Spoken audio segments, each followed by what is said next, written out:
Un peu plus loin, effectivement, tous ces 5 éléments vont traverser notre vie, hein, jusqu'à la mort finalement, et au-delà, l'esprit. Et c'est vrai qu'on est conditionné par notre état d'esprit.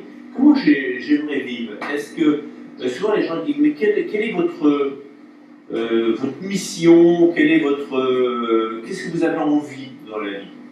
Quelque chose de vraiment extraordinaire. Qu'est-ce que vous voulez? Et la plupart du temps, il y a des gens qui répondent, bah, je veux être en bonne santé, ou je veux être heureux, heureuse. Hein, ça, c'est une bonne mission. Hein. C'est une mission de toute une vie. Être heureux, heureuse. Bah, effectivement, ça démarre ici. Et notre état d'esprit, c'est quelque chose qui est essentiel. Avec un bon état d'esprit, eh bien, on peut faire pratiquement tout ce qu'on veut dans la vie. Eh bien, ça se cultive, ça se décide d'avoir un bon état d'esprit. Vous connaissez certainement des gens qui sont toujours négatifs, toujours avec un mauvais état d'esprit, toujours en train de râler. Est-ce que vous en connaissez? On en a tous. Hein. Même nous-mêmes. Hein. Oui, on en a tous autour de nous. Hein, et même nous-mêmes, parfois, effectivement, on a besoin de se corriger. Mais on en a tous, mais vous savez, il y a toujours un spécimen qui bat les records, vous savez, un ami qui est pas très loin, ou un voisin, etc. Et on n'a pas envie de côtoyer ce genre de personnes, en fait. Est-ce qu'on ne préfère pas côtoyer des gens qui ont un bon état d'esprit, qui vont de l'avant, qui sont positifs, qui trouvent des solutions? C'est quand même plus agréable à vivre, c'est quand même plus apaisant, ça nous rend en meilleure santé, ça nous envoie moins de stress. Vous voyez comme quoi l'état d'esprit fait partie complètement de notre vie. Donc l'état d'esprit, ça se décide d'avoir un bon état d'esprit. Alors évidemment, on a besoin de le cultiver à travers une bonne lecture, par exemple. On propose plein de bouquins, etc., sur la pensée positive, sur le fait d'aller de l'avant. Et c'est important hein, d'avoir de bonnes choses, regarder de bons films et côtoyer de bonnes personnes. Ça, c'est important pour cultiver notre état d'esprit. Donc, on dit souvent, dis-moi qui tu côtoies, je te dirai qui tu es. Vous avez déjà entendu parler de ça? C'est tellement vrai, en fait. Donc voilà, ça c'est l'état d'esprit, c'est notre premier pilier. Et une fois qu'on en a pris conscience, vous savez, ça se décide en un claquement de doigts d'avoir un bon état d'esprit. Je décide que j'aurai maintenant, pour le restant de ma vie, un bon état d'esprit. C'est pas formidable ça? Donc voilà. Alors faites attention parce que vous allez avoir beaucoup plus d'amis hein, à partir de maintenant. Ah, bah oui, mais c'est agréable.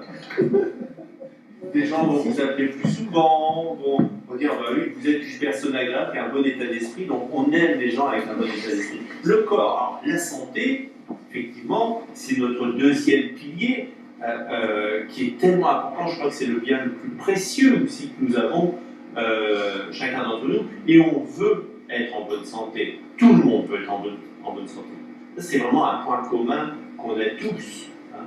Au contraire, quelqu'un dit oh non, ça ne m'intéresse pas d'avoir un bon état d'esprit, on pourrait en rencontrer.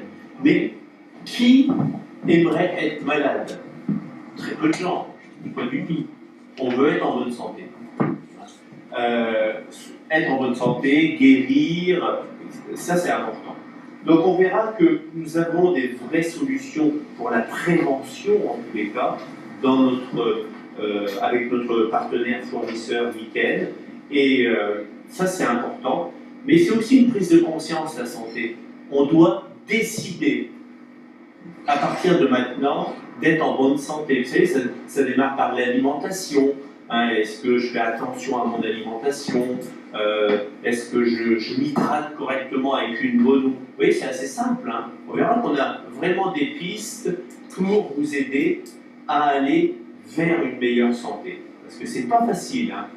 Aujourd'hui, avec tout ce qu'on nous propose, la plupart malheureusement, hein, des souffrances, des maladies viennent de ce qu'on mange, tout simplement, et ce qu'on nous propose. Hein. L'alimentation qui est intensive avec tous ces engrais empoisonne la nature humaine. C'est un fait aujourd'hui. J'entendais un reportage il y a quelques jours dans une région, il doit y avoir plusieurs régions, où des enfants naissent sans main. T'as entendu parler de ça? C'est horrible. Et il y a des gens qui disent oui, mais ça doit être causé par l'eau. Par l'eau. L'eau qui n'est pas bonne, ou etc., et ça provoque des malformations. C'était terrible. L'eau qui n'est plus minéralisée, qui est empoisonnée quelque part. Vous savez que dans les pays d'Est, j'ai eu l'occasion de visiter, justement, proposer ces produits, cette entreprise dans les pays d'Est. Vous savez que le taux de mortalité est relativement bas. Hein. En Russie, bon, ils sont modernes d'abord, hein, ils ont toutes les belles voitures, mais le taux à un homme, il ne dépasse pas en moyenne, hein, 60 ans à peu près. Hein. Une femme un peu plus. Hein. C'est dans ces ordres-là. Hein. Nous, on est plus dans les 80, on va dire. Causée par l'eau non potable. Elle est non potable. Mais la plupart des gens la consomment quand même. Lavent leurs légumes, font leur café, ils prennent leur douche. Et ben, ça a un impact directement sur la mortalité et les maladies. Donc vous voyez à quel point la santé, c'est aussi une prise de conscience et nous avons les moyens, ici en tous les cas, d'être en bonne santé. Alors, ça c'est le deuxième pilier de la santé, hein, l'esprit, on a bien compris. Je décide d'être en bonne santé, bon, je vais m'intéresser à ces technologies, puisqu'on verra qu'ils sont quand même très bien. Troisième élément, la famille. Alors ça c'est le sujet de tabou, c'est le pilier qu'il ne faudrait pas parler. Je vais quand même en parler quelques instants, parce que c'est pas évident. Alors, quand on cherche l'idéal serait d'avoir une famille harmonieuse, évidemment. Hein. Et c'est le cas pour certains d'entre nous, peut-être. Hein. Et bien, ça, c'est génial. Mais c'est pas toujours facile. Hein. C'est pas toujours facile parce que parfois, dans la vie, il y a des séparations, il y a des décès hein, qui provoquent des séparations aussi, hein, des tiraillements. Vous connaissez probablement des familles. On a eu une très célèbre là, qui se sont complètement explosées. Là. Johnny Hallyday, quand il est mort, vous vous rendez compte, le scandale d'héritage, ceci, cela, mais des fois, il n'y a pas besoin d'avoir des millions et des millions pour se déchirer. Hein. Ça arrive malheureusement. Alors qu'est-ce qu'on peut faire face à ça? Parce qu'on est un peu impuissant des fois dans une famille qui est composée de beaucoup de personnes. Eh bien, nous, en tous les cas, ce qu'on doit faire, c'est qu'on doit faire le mieux possible pour atténuer les tensions, pour que tout ça s'arrange correctement. Hein, des fois, il suffit de dire c'est pas si grave pour atténuer des situations. Donc la famille, c'est très important. Alors une famille proche, on a besoin d'être bien dans le bien-être et ça, c'est important. Donc la famille, c'est aussi, on doit faire des efforts par rapport à ça et parfois, voilà, la personne qui fait le premier pas. Société. Alors, société, bon, ça c'est facile. Là, on représente la société. Alors, on se réunit. La société, c'est être bien là où on vit. La société, c'est de faire partie de groupes, d'associations, de choses sportives, etc., de clubs, de ce qu'on veut. Hein. Donc, c'est bien. La société, c'est se côtoyer, se rencontrer. Ça, c'est important. Hein. Et finalement, de dire, mais il faut que je... Parce que seul, on n'est rien. Seul, l'homme, c'est une phrase comme ça, l'homme périra. Hein, quand on est seul. Donc il ne faut pas trop s'isoler. Même si on est dans une société qui aurait tendance à nous isoler, mais néanmoins, on a besoin de se réunir. Et je te félicite, hein, Stéphane, de nous réunir comme ça. Hein, donc tu contribues aujourd'hui au pilier de la société. Ça, c'est formidable. Donc, il faut être conscient de ça, de faire partir de groupes, c'est bien. Parce que l'être humain vit par rapport à l'autre, s'habille par rapport à l'autre, parle comme ça par rapport à l'autre. Seul, on n'existe pas. Ben oui. Est-ce que si on était seul au monde, comment on s'habillerait? Par exemple, si on était seul au monde, une personne sur Terre, c'est vous. Ah, mesdames, est-ce que vous preniez le soin le matin de vous maquiller, ou messieurs, je ne sais pas. Peut-être pas. Je dis, bon, personne ne me verra, je suis seul. Est-ce que je vais m'habiller aujourd'hui? Ouais, vous voyez, donc Voilà. Vous voyez, donc la société, on vit par rapport aux hommes. Alors, les finances aussi, un mot également sur l'équilibre financier, c'est notre 5e pilier. Les finances sont nécessaires pour vivre, évidemment. On a besoin de gagner sa vie, on est dans des pays économiques, on est dans des pays où quand on va, vous avez remarqué, quand on va faire ses courses dans un supermarché ou ailleurs, on prend des produits, puis à la fin on nous demande de l'argent, donc oui, on est obligé d'avoir de l'argent, donc on a besoin de gagner sa vie, hein, de travailler, voilà, ça c'est important aussi, les finances, et on verra que la plupart des personnes manquent de finances. Hein. Il y a plein de gens qui manifestent, etc. pour ces situations. Eh bien, si tout le monde avait ne serait-ce que par foyer 500 € de plus, ben, ça réglerait beaucoup de problèmes dans le fond. Et on verra qu'on a de vraies solutions aussi on a des pistes pour aider les personnes à aller mieux financièrement, mais on a aussi des pistes pour créer sa propre affaire. Ce que nous avons fait il y a de nombreuses années et pris cette décision. Ça, c'était les 5 piliers. Vous voyez, c'est tout un programme. Et ça, c'est un vrai produit aussi. Alors, je vais aller un tout petit peu plus loin. Que recherchez-vous? Voilà une bonne question. Je ne sais pas ce que vous recherchez aujourd'hui. Peut-être un des éléments qu'on a vu tout à l'heure sur la santé, sur le revenu en plus, etc. En tous les cas, nous travaillons avec un partenaire qui s'appelle Mickaël. Il vient de le dire, on est dans un métier qui s'appelle l'entrepreneuriat collaboratif, donc on travaille avec un ensemble de personnes. Ça, on collabore quelque part, et c'est très bien. Notre partenaire, il a 45 ans. 44. Né en 1975 au Japon, entreprise japonaise, vous vous rendez compte? Donc c'est une entreprise qui traverse le temps, les décennies, avec ses hauts et ses bas, comme toute entreprise, mais qui est là, qui innove tout le temps, qui s'appuie vraiment sur le partage de ces 5 piliers. Et sa mission à Nikken, c'est vraiment de partager les 5 piliers au monde entier, aussi avec les produits évidemment. Donc on est vraiment dans le bien-être, on est vraiment dans la prévention, on est vraiment dans la prise de conscience. Et ça c'est quelque chose qui est pas toujours facile au début. Il nous faut un certain temps pour comprendre tout ça.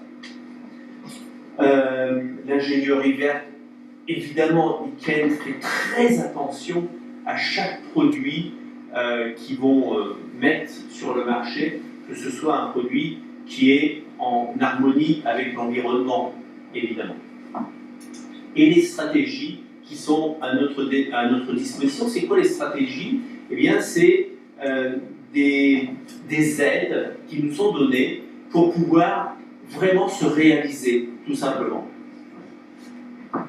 Mais c'est passionnant. Moi, j'adore ce métier. Avant, si vous voulez, je travaillais dans l'immobilier. L'immobilier, il n'y avait rien de spécial, quoi. Immobilier, défiscalisant, gestion de patrimoine. C'était assez intéressant. Mais bon, voilà. Et c'est dans cette période-là qu'un jour, quelqu'un comme Stéphane m'a invité à découvrir ce que vous êtes en train de découvrir. Tout simplement. Et j'ai dit, oui, ça a l'air intéressant tout ça. Et en fait, j'étais assez content. Enfin, il fallait que je découvre au début. Hein, on a nos doutes, c'est normal. Est-ce que c'est des bons produits? Est-ce que ça marche? Est-ce que c'est sérieux? Hein, on se pose à peu près toujours tous les mêmes questions d'ailleurs. Et puis, au fur et à mesure du temps, j'ai vu que les technologies étaient vraiment remarquables. Les gens avaient des témoignages immédiats, ça me surprenait. Même, je vous êtes sûr, etc. Vous voyez, on a nos propres doutes, j'avais besoin de combler tout ça par des témoignages avec du temps. Et effectivement, ça a été vraiment quelque chose, presque une révélation au fur et à mesure du temps. Hein. Et d'un seul coup, je me dis, mais c'est génial. On travaille dans le milieu de la santé pour améliorer la santé des gens à travers la prévention. Et on va les aider, on va les éduquer à mieux dormir, à boire une bonne eau, à boire 2 litres ou 1,5 litre par jour. On va leur dire pourquoi c'est important. C'est facile. Et puis en plus, on a de l'autre côté la possibilité de développer des revenus, de gagner sa vie. Je dis, c'est super. Voilà, c'est 2 choses qu'on a entre les mains. C'est mieux qu'un programme politique. Parce qu'il y a 2 points, c'est facile à s'en rappeler. D'un côté, on a la santé, et de l'autre côté, l'économie. Voilà, c'est un vrai programme politique. Il y a 2 points. C'est pas mal. Alors, le choix nickel et l'entrepreneuriat collaboratif. Alors, allons un tout petit peu plus loin, je vais vous donner quelques chiffres parce que, en fait, dans l'entrepreneuriat collaboratif, je l'ai dit, ça englobe une forme de métier, on pourrait dire aussi la vente directe, etc.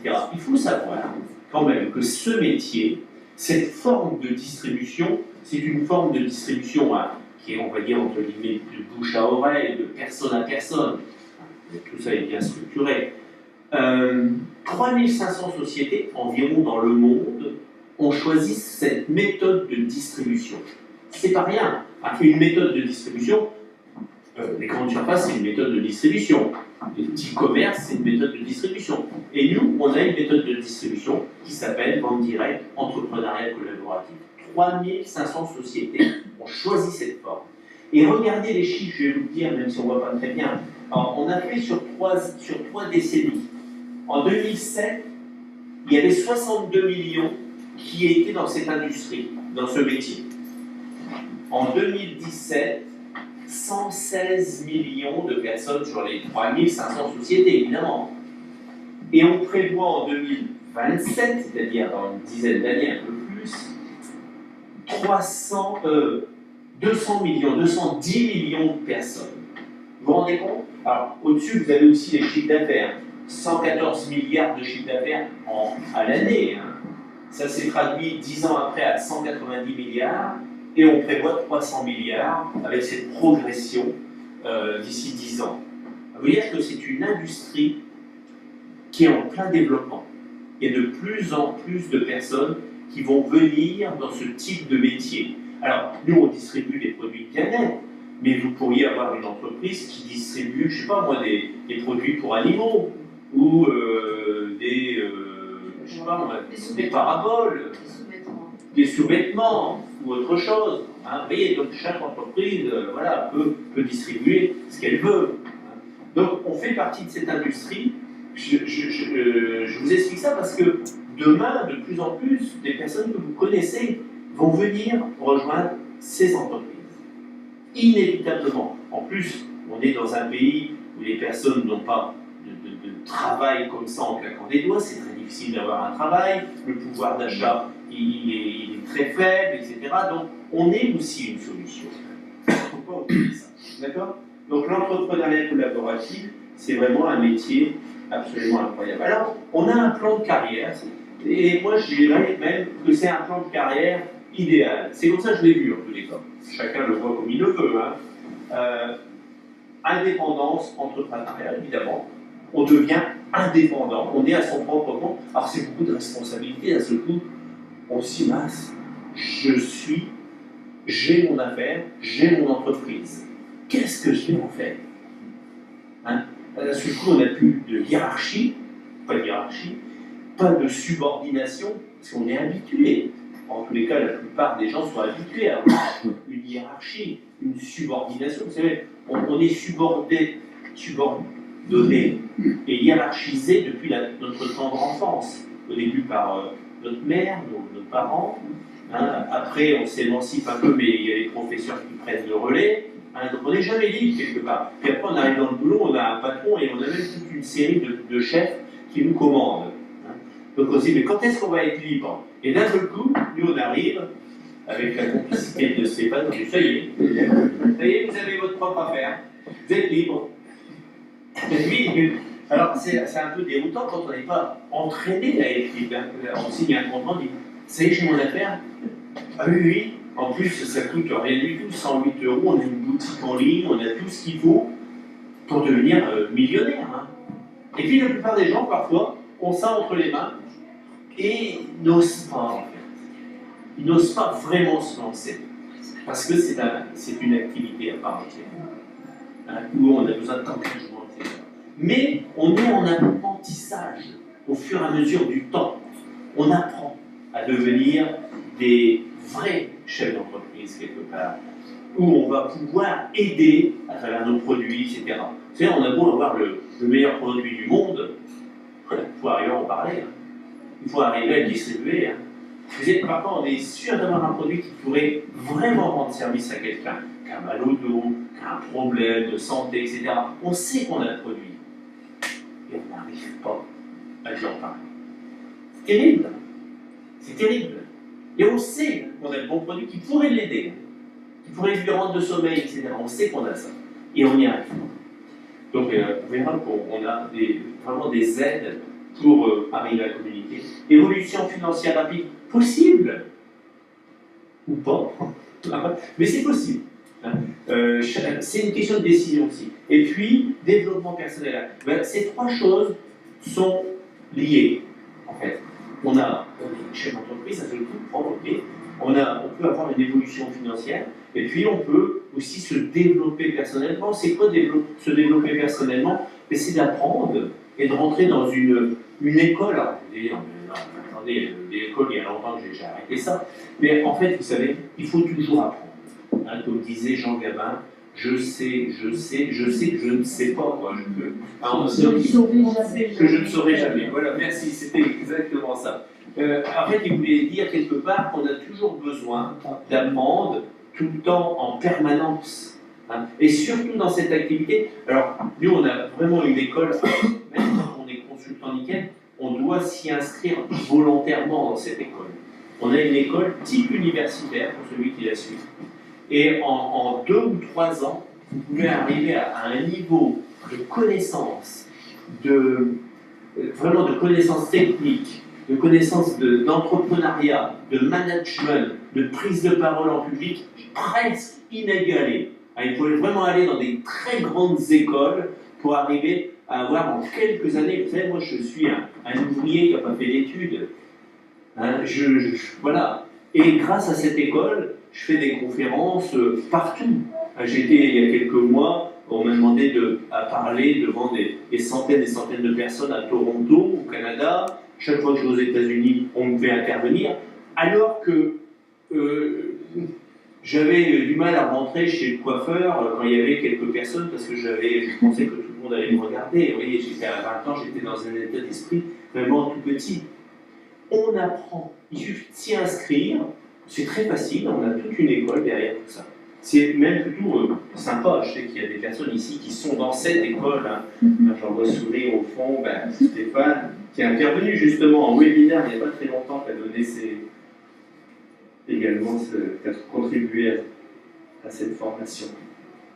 Alors, le choix du bien-être, on est aussi réunis ce soir cet après-midi pour parler du bien-être. Nickel a vraiment choisi cette voie, hein, parce que ça nous concerne tous, et que je pense que la médecine de demain, c'est vraiment la prévention.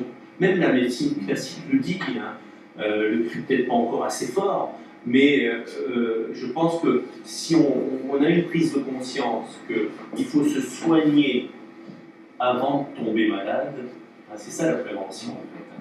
C'est de se soigner entre guillemets avant de tomber malade, eh bien, on a beaucoup plus de chances de mieux vivre et d'éviter un certain nombre de problèmes, de graves problèmes. Mais c'est dur, hein, de faire attention quand on est en pleine santé, de faire attention à prendre une bonne alimentation, de ne jamais être en carence alimentaire, de veiller à son sommeil, de faire... C'est un concept, hein, qu'on a besoin. Et c'est pour ça que quand on est à l'intérieur de cette affaire, ce métier, ce groupe, eh bien, ça va mieux, parce qu'on est conseillé, on est entretenu, on nous rappelle, ah oui, on se réunit comme ça, on dit, oui, c'est vrai, je le sais, hein, mais c'est tellement vrai. Ça me conforte tout le temps quand je viens dans des animations. L'économie du bien-être, c'est vraiment une croissance phénoménale. Tout le monde veut être en bonne santé, évidemment. Et que ce soit dans tous les domaines, on a besoin de bouger, on a besoin... Vous savez, aujourd'hui, je pense que les médias nous disent toujours tous la même chose. Hein. On doit manger des fruits et légumes, on doit bouger, on doit voilà, se cultiver, etc. Ils nous disent tous la même chose.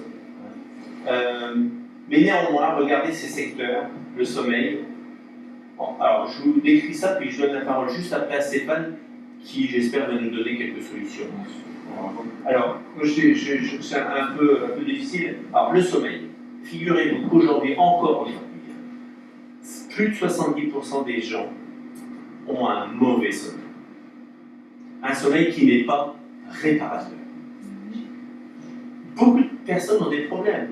On a encore côtoyé quelqu'un, un jeune, 30 ans, il m'a avoué qu'il mettait un masque parce qu'il fait de l'apnée du sommeil. Vous vous rendez compte, de plus en plus de personnes ont des problèmes de sommeil. Donc 70%. Ça, c'est dû à l'alimentation, à tout le restant, hein, tout ce qui est autour, le stress aussi. Donc 70%. Donc on verra qu'on a de vraies solutions parce que le mauvais sommeil entraîne un désastre, hein, c'est-à-dire une vie sociale difficile, on n'est pas bien. Vous savez, quand vous rencontrez quelqu'un tout à l'heure, je critique entre guillemets un ami qui râle tout le temps, etc. Mais avant de le regarder comme un râleur, est-ce qu'il dort bien? Est-ce que son sommeil est bon? C'est peut-être la conséquence, finalement. 70%, à peu près dans les mêmes proportions, 70% des gens ont mal au dos, aux genoux, au cou, partout. D'accord? Donc, tout ça est lié. L'eau. Alors, l'eau, c'est aussi un souci, j'en parlais juste un petit peu avant. Beaucoup de personnes ne le savent pas, mais sont en train de consommer une eau qui est un désastre, qui sont en train de tuer la planète, hein, les bouteilles en plastique. Hein. Donc, aujourd'hui, et puis, dans les bouteilles en plastique, il y a du plastique. Dans l'eau, dans les bouteilles en plastique, l'eau contient du plastique. Vous le saviez ça? On fait des analyses, hein, toutes les personnes qui consomment de l'eau en bouteille, dans leur corps, on trouve du plastique. C'est des microgrammes. Microgrammes, voilà, c'est exactement. Petites particules. Et parfois ça va. Voilà, il y a du plus petit. Hein, j'avais entendu un scientifique parler que ça. Il y en a qui en ont un peu plus que d'autres, d'accord? Et le problème, c'est que ça se loge dans le système nerveux central. Et voilà. Voilà. Vous voyez, c'est ça. En plus, même ceux qui parfois ne consomment pas de l'eau en bouteille en ont quand même du plastique. Vous savez d'où ça vient? Des poissons. Surtout des poissons. Alors eux, ils ont un peu plus de plastique. La dernière fois, ils ont ouvert une baleine qui était morte. Je crois qu'il y avait 14 kilos de plastique à l'intérieur. 40 kilos. 40 kilos de plastique. Horrible. C'est une horreur. Le monde est en train de sombrer. De sombrer avec ça. Et je ne sais pas si on va... Je sais pas si on va s'en sortir en fait. Parce qu'il est presque trop tard malheureusement. Il y a des continents entiers, grands comme la France, en mer, que du plastique. C'est terrible. Donc, qu'est-ce qu'on fait nous? On n'achète plus de bouteilles en plastique déjà. Première chose. Mais comment je fais? On a des solutions, hein. Bien sûr, des choses qui sont faites, recyclables, qui sont biodégradables. On a vraiment des produits incroyables entre nos mains. Pour l'eau, c'est un vrai sujet. Et la nourriture, pour finir, beaucoup de personnes, malheureusement, ont des carences alimentaires. Alors, c'est quoi les carences alimentaires? C'est un manque de fer, par exemple, un manque de vitamines, de telle vitamine, un manque de minéraux. Voilà, on a des carences alimentaires. Pourquoi on a des carences alimentaires? Pourquoi la plupart des gens ont des carences alimentaires? Bien, parce que la nourriture s'est appauvrie, tout simplement, considérablement appauvrie. Alors parfois, on a l'impression de manger suffisamment, et puis finalement, on est quand même carencé. Hein, il faut savoir que les fruits ont perdu énormément. Hein, il y a par exemple une pomme des années 60-70, avait à peu près, je crois, c'était 400 mg de vitamine C. Aujourd'hui, la même pomme, j'allais dire, enfin la pomme du supermarché, c'est 4 mg. Donc c'est 100 fois moins sur les pommes. On a calculé que, globalement, hein, c'est à peu près 30 à 40% en moins pour les fruits et légumes que les légumes qu'on pouvait trouver il y a bien longtemps, dans les années 50, dans les années 60. Alors on peut retrouver ça si on fait son jardin soi-même, évidemment. Hein. Le conseil, c'est déjà minimum d'acheter bio, et on sait que le curseur pour avoir le label bio, pour moi, il est trop faible. Hein, parce que dans le bio, il y a aussi des conservateurs, etc., etc. Mais c'est déjà une première démarche. C'est déjà une première démarche. Hein, et c'est important. Donc voilà. Donc pour compenser, si vous voulez, il faut une complémentation. Vous devez, je vous le dis, prendre une complémentation alimentaire. On verra que, on en parlera juste après, de choix de qualité bio, évidemment, vraiment. Hein, et je dois dire que notre fournisseur apporte un soin tout particulier à nos produits, qu'ils soient des compléments alimentaires, aussi bien l'eau ou le sommeil. Vraiment, ils vont très, très, très, très loin dans la démarche pour respecter l'environnement et dans la qualité du produit. J'aimerais maintenant laisser la parole à Stéphane. Stéphane, tu nous réponds quels sont les produits qu'on peut proposer pour le sommeil, mais également pour peut-être l'énergie de la journée qu'on peut avoir ou qu'on peut retrouver grâce à un certain nombre de produits. Et puis voilà, je te laisse développer. Apporte-nous des solutions. On va voir ça.